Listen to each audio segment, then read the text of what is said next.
केदारेश्वर ज्योतिर्लिंग का जो पांचवा है, चौथा ज्योतिर्लिंग ओंकारेश्वर का हो गया। अब पांचवा जो ज्योतिर्लिंग है केदारेश्वर महादेव है, तो केदारेश्वर महादेव का वर्णन करते हैं। कहते हैं केदार भी 7 केदार है। एक तो सबसे पहला आता है केदारनाथ। जब जाएंगे केरल जाएंगे तो ये सारे केदार रास्ते में पड़ते हैं। कहते हैं गंगोत्री से जब चलते हैं तो सबसे पहले बूढ़ा केदार मिलता है। तो बूढ़ा केदार से जब चले तो फिर बाद में क्योंकि नारायण होकर के केदारेश्वर महादेव आता है। यानी गंगोत्री से जब व्यक्ति केरल चलेगा तो केरल के रास्ते में सबसे पहले एक केदार मिलता है, बूढ़ा केदार। तो बूढ़ा केदार के पश्चात फिर दूसरे नंबर पर केदारेश्वर महादेव जाते हैं। फिर केदारेश्वर महादेव के पश्चात फिर तीसरे नंबर पर है मध्य महेश्वर जाते हैं। गुप्त काशी से होकर के उधर जाना पड़ती है मध्य महेश्वर के लिए। फिर मध्य महेश्वर से पुनः गुप्त काशी आना पड़ती है। तो गुप्त काशी से पुनः फिर तुंगनाथ के लिए रास्ता होता है, बद्रीनाथ के लिए जाने वाले रास्ते। तो तुंगनाथ का दर्शन करना पड़ेगा। और तुंगनाथ से कहते रोड से वो थोड़ा 5 किलोमीटर ऊपर है, तो वहाँ से पुनः नीचे गाँव आना पड़ती है रोड पर। तो तुंगनाथ के पश्चात फिर बद्रीनाथ को जाते हैं तो रुद्रनाथ पड़ते लगते हैं। तो रुद्रनाथ के दर्शन होते हैं। तो रुद्रनाथ के दर्शन करने के पश्चात पुनः 2 रास्ते हैं, एक तो पीछे है, एक थोड़ा आगे चला जाता है। तो रुद्रनाथ से दर्शन करने के पश्चात गोपेश्वर पड़ता है। ये सब मेरा रास्ते होते हैं। तो गोपेश्वर के बाद फिर आता है बद्रीनाथ में आदि केदार। ये हो गए पहला बूढ़ा केदार दूसरा, मध्य महेश्वर तीसरा, तुंगनाथ चौथा, रुद्रनाथ पांचवा, गोपेश्वर छठा, आदि केदार सातवां। आदि केदार बद्रीनाथ मंदिर के ठीक सामने है। यहाँ पर नारशिला है, नारशिला के ऊपर है, यानी ब्रह्मकुंड के ऊपर है, बद्रीनाथ मंदिर के ठीक सामने है। तो ये आदि केदार कहलाता सबसे पहले वही। और एक है 8वां पशुपतिनाथ के नेपाल में है। तो ये सारे केदारनाथ कहलाते हैं। तो कहते हैं अब यहाँ पर कहते हैं उसकी उत्पत्ति कैसे हुई उसका वर्णन करते हैं। कल्प वेद से उत्पत्ति का वर्णन करते हैं। नर नारायणाख्यायो या वे बता रहो हरिर्भुजः हे पाते भारते खंडे बदर्यः सम्मेति। कहते हैं नर और नारायण नाम के 2 ब्राह्मण के पुत्र थे, धर्म के पुत्र थे। ये भारतवर्ष में पैदा हुए थे। भारतवर्ष में रह करके भारतवर्ष के भारतखंड में, भारतवर्ष बड़ा है, बहुत बड़ा है, और भारतवर्ष के मध्य में भारतखंड आता है। तो कहते हैं समुद्र से लेकर कन्याकुमारी से लेकर के कैलाश मानसरोवर तक, इधर जो म्यांमार आदि तक, इधर गांधार देश तक, कितना देश को भारत। तो भारतवर्ष से उसका पूरा चीन आ दिया जाता है, कितना बड़ा है। तो कहते हैं ये भारतवर्ष के भारतखंड में बद्रिकाश्रम में ये नर नारायण भगवान ने जन्म लिया था। रूप से धर्म के द्वारा धर्म में के पुत्र के रूप में जन्म लिए थे।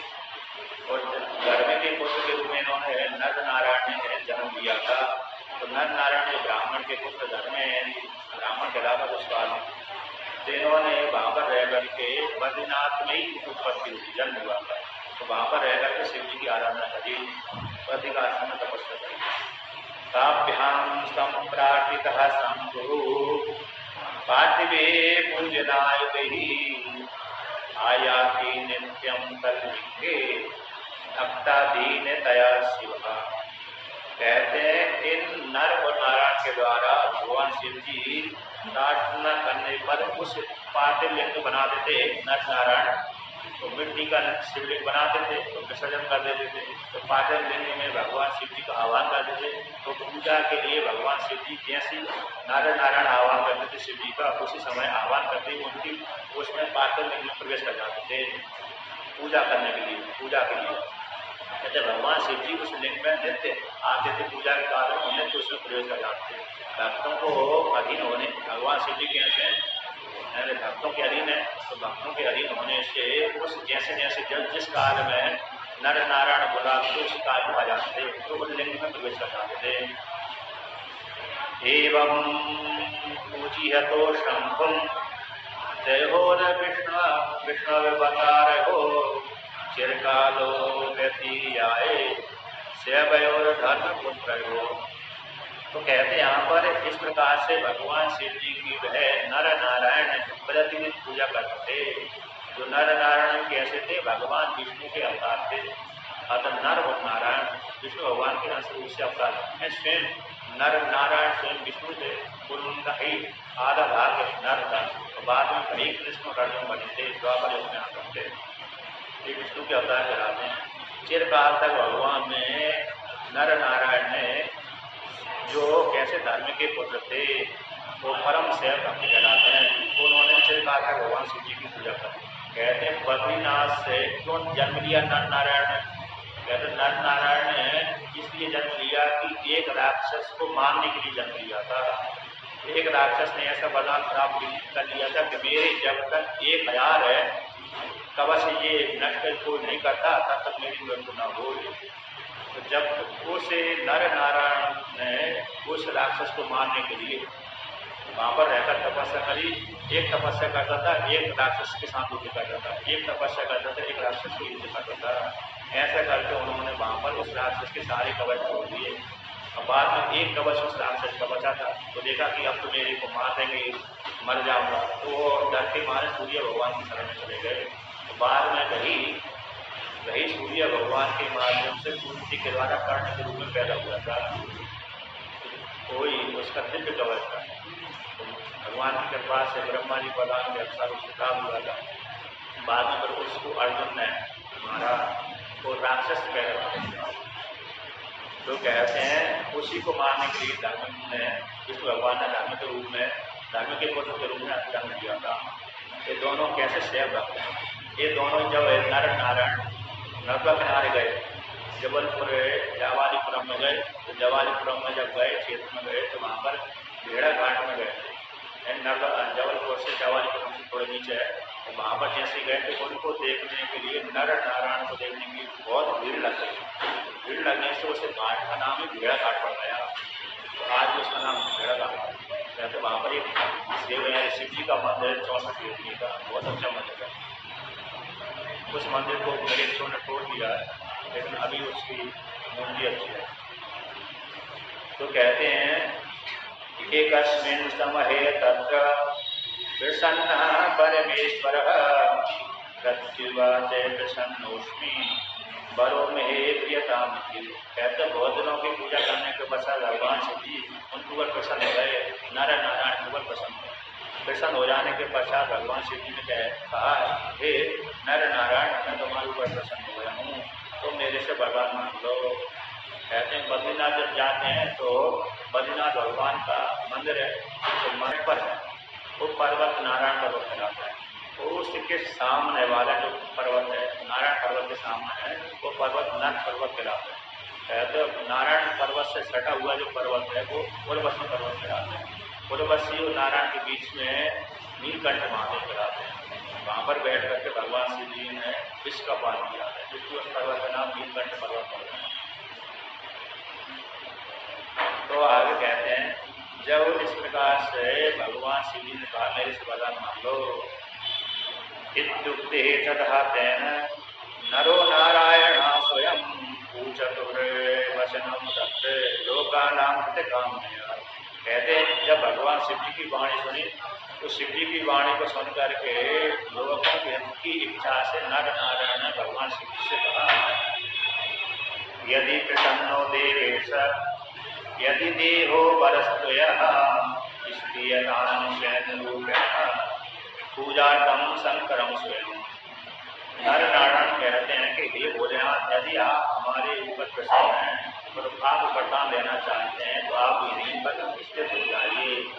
हमारी पूजा करने के लिए पूजा के निमित्त आप यहीं पर स्थित हो जाइए, स्थायी रूप से निवास करिए। इस प्रकार से नर नारायण ने वरदान मांग लिया। युक्तस्तु दधाताभ्यां केदारे स्वयं च शंकरस्तौ ज्योतिरूपो महेश्वर। इस प्रकार से जब नर नारायण के द्वारा प्रार्थना की गई तो भगवान शिव जी हिमालय क्षेत्र में हिम के द्वारा आचार्य होकर के केदारेश्वर नाथ में प्रकट हो गए। अगर जो बद्रीनाथ से लेकर के केदारेश्वर जो महादेव है वहां तक वो पूरा क्षेत्र केदारेश्वर कहलाता है। इसी कल्प में भगवान शिव जी का ये बद्रीनाथ जो आश्रम है, बद्री का आश्रम है, ये शिव जी का स्थान था। तो शिव जी का स्थान था कि इसलिए वहां पर शिव जी आदि केदारेश्वर के नाम से ख्याति प्राप्त है। आदि आदि केदारी जो महादेव है वो वहां पर उसका उस कार्य प्रारंभ हो गए। तो जो वहां पर रहते थे तो भगवान इससे वो क्षेत्र को बद्री का आश्रम को मांग लिया भगवान विष्णु से, माता पार्वती से चालाकी से मांग लिया।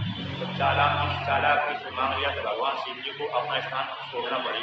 तो छोड़ करके अंत को बद्री का आश्रम से ठीक पीछे वाले पर्वत के पास में केदारेश्वर नाथ में चले गए। यानी जो बद्रीनाथ का पर्वत है और केदारेश्वर का पर्वत सटा हुआ है, इस पार से उस पार में बस 20-25 किलोमीटर का अंतर है। तो उसको पार करते ही वो केदारेश्वर मंदिर आ जाता है। गंगोत्री यमुनोत्री केदारनाथ ये आकाश मार्ग से देखेंगे तो नजदीक पड़ते हैं। जब नीचे के मार्ग से चलेंगे तो बहुत दूरी हो जाती है, लेकिन तो आकाश मार्ग से नजदीक में कहते हैं। भगवान विष्णु ने मांग लिया था, इसलिए वो एक कल्प में उस क्षेत्र में चले गए, केदारनाथ में चले गए। तो कहते हैं वहां पर भगवान शिव जी नर नारायण के प्राप्त किए जाने तक केदारेश्वर जो वर्तमान काल का शिवलिंग है तो वहां पर प्रकट हो गए और वहां भी प्रकट हो गए आदि केदार। एक कल्प में नर नारायण के द्वारा भगवान केदारेश्वर प्रकट हुए थे।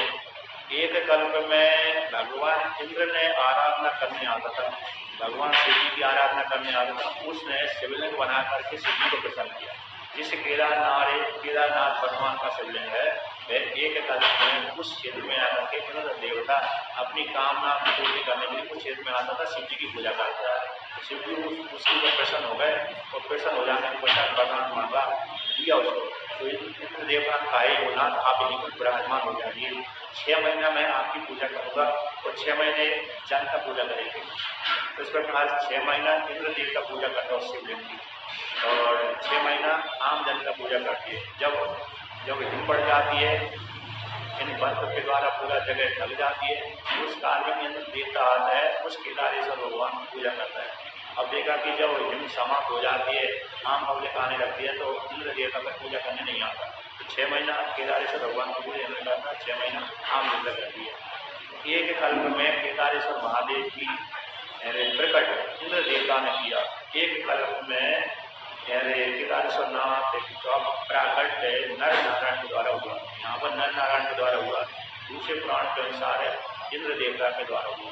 इसी कल्प अभी और कहते हैं पांडवों के द्वारा वर्णन करते हैं इसमें। तो यहाँ आगे कहते हैं ताभ्याम च पूजितश्चैव सर्वदुःखे भयावहः लोकानां उपकारार्थं रक्तानां दर्शनाय। कहते भगवान नर नारायण के द्वारा भगवान शिव जी से प्रार्थना की गई।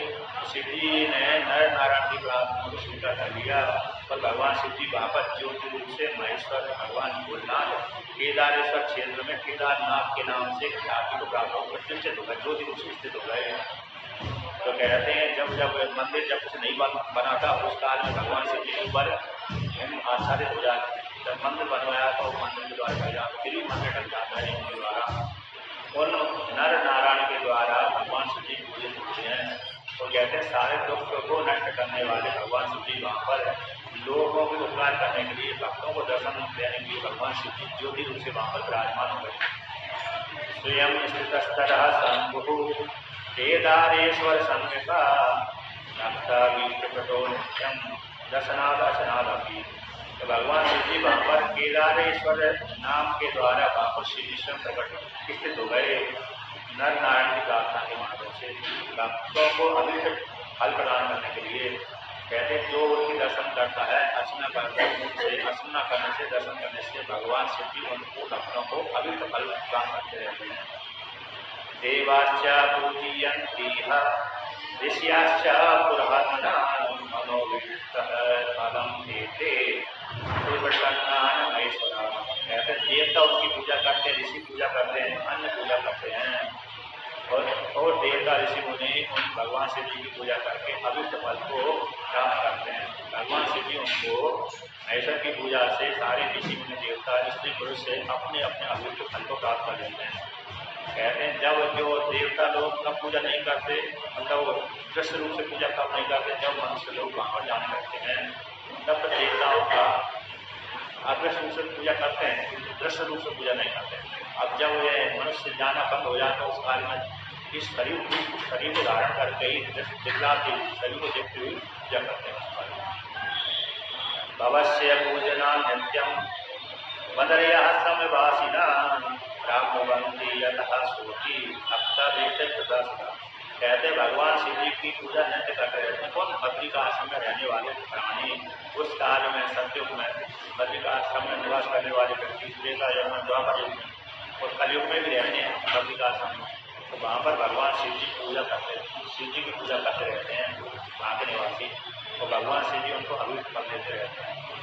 तब जन्म ही समारभ्य केदारेश्वर पूजितो येन भक्त्यापि दुःखं स्वप्नेषु दुर्लभः। कहते हैं उस दिन से भगवान शिव जी की पूजा करता है तो उस व्यक्ति पूजा करने वाले व्यक्ति को भक्ति सुख होकर पूजा करता है तो स्वप्न में भी दुख की प्राप्ति नहीं होती।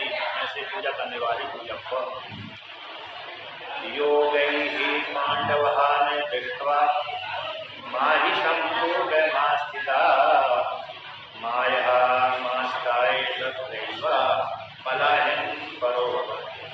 कहते हैं जब द्वापर युग आया उस काल में कहते हैं अपने बंधु बांधवों को पांडवों ने मारा, तो बंधु बांधवों को पांडवों ने मारा तो बंधु बांधवों को मारने से क्या हुआ? दोष लग गया।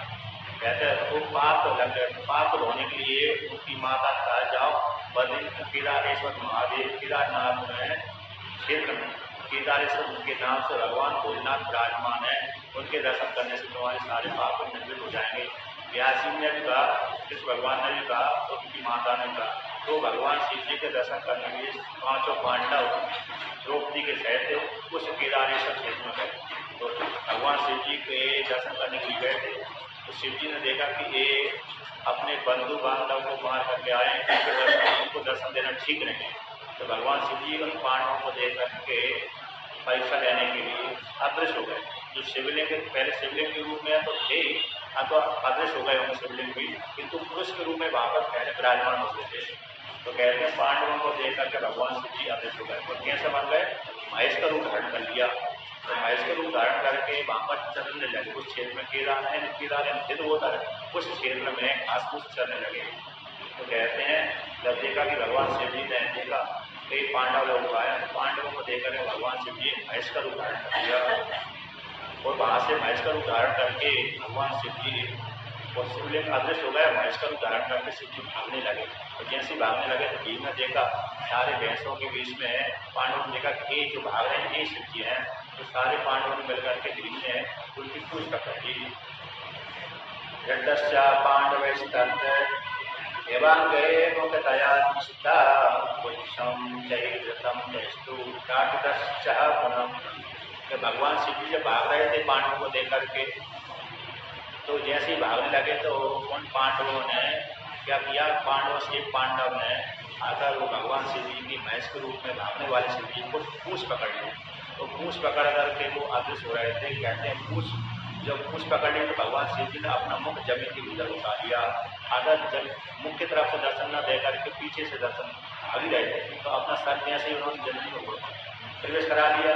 प्रवेश करते ही तो कहते हैं भगवान जो पांडव आदि है उन्होंने कुछ पूछ रहे पकड़ने से भगवान का जो शिव जी का महेश का पिछला भाग और पिछले भाग के रूप में भगवान शिव जी वहाँ पर विराजमान हो गए। तो जो आप शिवलिंग देखेंगे तो महेश के पिछले भाग के जैसा वो है शिवलिंग आकृति वाला है। कहते हैं मुख किधर चला गया उसका? तो मुख के विषय में कहते हैं कि मुख नेपाल में पशुपतिनाथ में जाकर निकला उसका मुख। और कहते हैं उसी भगवान शिव जी के जो भैंस के रूप में था आता भीम ने तो पकड़ा, उसकी पूंछ पीछे आई, पूंछ वाला भाग तो केदारनाथ हो गया। अन्य भैंस के जो अंग थे अन्य अंग भैंस के कोई रुद्रनाथ, तुंगनाथ, मद महेश्वर, गोपेश्वर के नाम से ख्याति प्राप्त हुई और मुख नेपाल में जाकर निकला। कहते इसके पश्चात पांडवों ने कहा महाराज हमारा कल्याण करी, दर्शन दीजिए दर्शन दीजिए दर्शन दीजिए, ऐसा प्रार्थना करी। पांचों पांडवों के द्वारा द्रौपदी के द्वारा प्रार्थना करने पर भगवान शिव जी ने उनको फिर पुरुष के रूप में दर्शन दिया। कहते भगवान शिव जी के दर्शन करने से उनकी सारे पाप जो बंधु बांधवों को मारने से पाप लगता है वो पाप नष्ट कर दिया।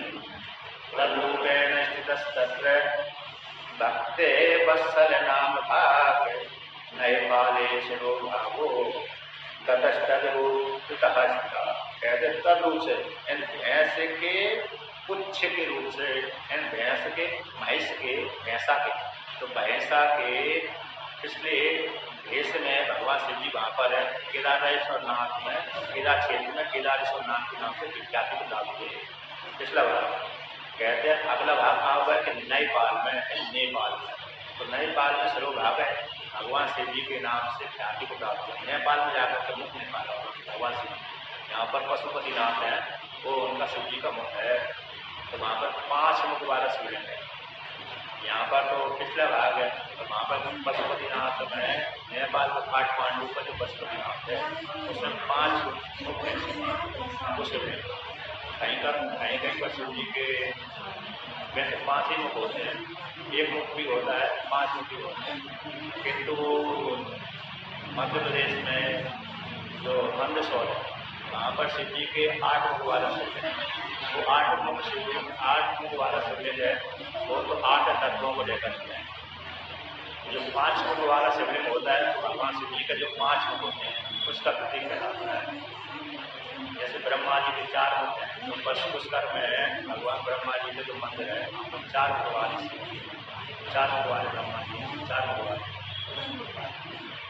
तो कहते हैं भगवान शिव जी उस क्षेत्र में भक्तों की कृपा करने वाले उस रूप में प्रकट हो गए।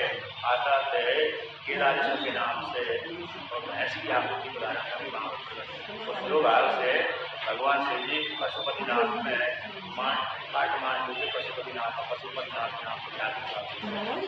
तदेव आज्ञां चैव वेदान्तता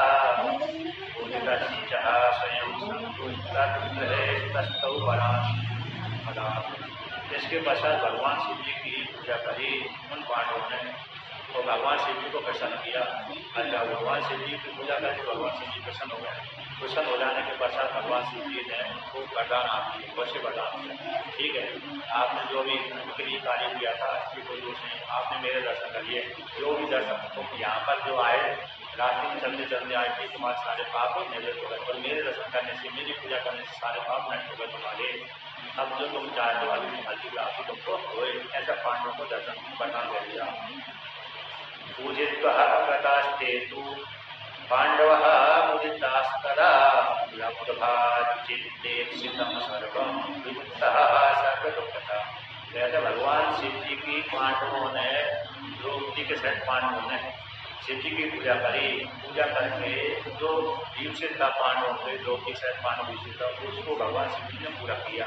इसलिए जहाँ पर केदारनाथ में जब जाते हैं तो भगवान केदारेश्वर शिवलिंग है, उससे पहले ब्राह्मण में 5 पांडवों की मूर्ति है। तो कहते हैं अब वो मालूम नहीं है कि नहीं है, लेकिन पहले थी, जब मैंने देखा तब द्रौपदी के सहित 5 पांडवों की मूर्ति थी नंदी के चारों तरफ। तो कहते हैं तो उन पांडवों ने भगवान शिव जी की पूजा करके अपना ईप्सित वरदान प्राप्त कर लिया। उनका जब दुख था वो सारा दुख समाप्त हो गया और सारे पाप से निवृत्त हो गए। तत्प्रत्यम हरा साक्षात क्षेत्रे केदार संगे भारती व्रताधीष्ठा तथैव परिपूज्यते। कहते उस दिन से भगवान शिव जी साक्षात केदारेश्वर नाम से वहाँ पर विराजमान हो गए और भारतवासियों के द्वारा वैदिक धर्म को पालन करने वाले जो हिंदू हैं, मतलब भारतवासी हैं, आर्य कहलाते हैं। इन वैदिक धर्म को पालन करने वाले को आर्य कहते हैं। तो ऐसे आर्यों के द्वारा, भारतीयों के द्वारा भगवान शिव जी खुद रात को पूजित होते थे। तत्प्रत्यम बलियम योगी धराती हर बल्लभा अरूपांबिकम तच्चा हरे स्वरूप समन्वितम। कहते हैं जो कोई व्यक्ति वहाँ पर जाकर के तत्र वहीं पर जाकर के ये आग का परमण दान करता है। तो कहते दान करने वाला व्यक्ति अंत समय में भगवान शिव जी को प्राप्त हो जाता है। तत्र ही वह रूपम दृष्ट्वा च सर्व पापै प्रमुच्यते जीवनोत्तो भवेशोऽपि योगतो बदरी बने। कहते हैं जो कोई व्यक्ति वहाँ पर जाकर के दर्शन करता है शिव जी का, तो वह शिव के दर्शन करने वाला व्यक्ति पापों से मुक्त हो जाता है और जीवन मुक्त होकर के करता है। दृष्ट्वा रूपम नरस्यैव नसा नारायणस्य ही केदारेश्वर मुख्य भागिन संगय। कहते हैं जो कोई भगवान केदारेश्वर में जाकर शिव की पूजा करते हैं, बद्रिका आश्रम में जाकर के नारायण भगवान की पूजा करते हैं, नर नारायण की बद्रिका आश्रम में, जो वर्तमान का बद्रिका आश्रम में जाकर के शिव बद्रिका आश्रम भगवान की मूर्ति है, नारायण भगवान की, ये तो आदि शंकराचार्य भगवान को नारद कुंड से निकाल कर काम करते। जब जब कलयुग आता है उसकी जो सत्युग वाली मूर्ति थी, सत्युग में तो नर नारायण ऐसी मस्त रूप में घूमते रहते हैं, तो आगे पुरुष है जो भी हम नर नारायण की ऐसी पूजा करते हैं। त्रेता युग आ जाता है तो नर नारायण मूर्ति के रूप में बढ़ने लगा, द्वापर युग आता है तो वहाँ पर मूर्ति के रूप, त्रेता से मूर्ति चालू हो जाती है। सत्युग में तो वो ऐसे पुरुष के बीच में रहते हैं नर नारायण, और वहाँ पर स्त्री पुरुष नर नारायण की पूजा करते हैं। त्रेता द्वापर योग में कलयुग में मूर्ति के रूप कहते हैं। जैसे कलयुग आता है उस काल में कुछ जो सतयुग वाली मूर्ति, त्रेता वाली मूर्ति, द्वापर वाली मूर्ति उसको अलग नाम कहते हैं। फिर आदि शंकराचार्य भगवान जाते हैं तो उस मूर्ति को नारद कुंड से जो अलग नाम है उस नारद कुंड से मूर्ति को निकालते हैं, निकाल कर उसमें स्थापना करते हैं। उसका थोड़ा मूर्ति को कुछ कहने कुछ भाग थोड़ा टूटा सा रहता है। इसके बाद तो वो बद्रीनाथ का दर्शन करते हैं, किनारे से भगवान का दर्शन करते हैं, तो वो क्या मुक्त हो जाता है। गत्वा तत्र प्रीतियुक्तः केदारेश्वरं प्रपूज्य च तस्य मुद्गं पीत्वा पुनर्जन्म विद्यते। कहते हैं जो कोई व्यक्ति प्रीति से प्रसन्नतापूर्वक केदारेश्वर भगवान की पूजा करता है, वहाँ पर जाकर के जल का पान करता है, वहाँ की नदी मंदाकिनी है, तो मंदाकिनी नाम की नदी है, उस नदी का जल पान करता है वहाँ पर जाकर के, तो उसको पुनर्जन्म नहीं होता। खंडेश्वर भारते विप्रः नर नारायणेश्वर केदारेश्वर पूज्यश्च सर्वे जीवेषु। कहते हैं इस भारत खंड में नर नारायण के द्वारा स्थापित जो शिव जी है केदारेश्वर महादेव जो पूजे जाते हैं, वो सभी जीवों के द्वारा भक्ति से उन भगवान की पूजा करते हैं। जो पूजा करने वाले हैं वो कहते हैं भगवान शिव जी के लोग को चले जाते हैं। भगवान शिव जी उस केदारेश्वर नाथ के स्वामी कहते हैं। इस खंड के स्वामी भगवान भोलेनाथ केदारेश्वर से लेकर के बद्रिका आश्रम तक का जो जितना भी क्षेत्र है उस क्षेत्र के स्वामी भगवान भोलेनाथ है। वह भगवान भोलेनाथ सारे कामनाओं को देने वाले हैं। एतच्छः वचा समाख्यातम् यत् पृष्टम् ऋषि सत्तमा कृत्वा पापम् हरे सर्वम् नात्रय कार्ये विचारम्। कहते हे ऋषियों, आपने जो पूजा का मैंने आपको उस कथा का केदारेश्वर महादेव का कथा का वर्णन कर दिया, जिसको सुनकर के पाप ये कथा कहती है पाप को हरण करने वाली है, इसमें कोई संशय नहीं करना चाहिए। आकर कथा का श्रवण करने से पाप की मृत्यु हो जाती है, पुण्य की वृद्धि हो जाती है। इस प्रकार से वर्णन किया। मेरे छठे ज्योतिर्लिंग के विषय में कहते हैं भीमा शंकर को जो ज्योतिर्लिंग है महाराष्ट्र में, मैंने पूना बोलते हैं विदर्भ देश है, तो विदर्भ देश में विदर्भ देश में अंतर्गत आता है। तो सह्याद्री पर्वत के ऊपर है मेरे भीमा शंकर।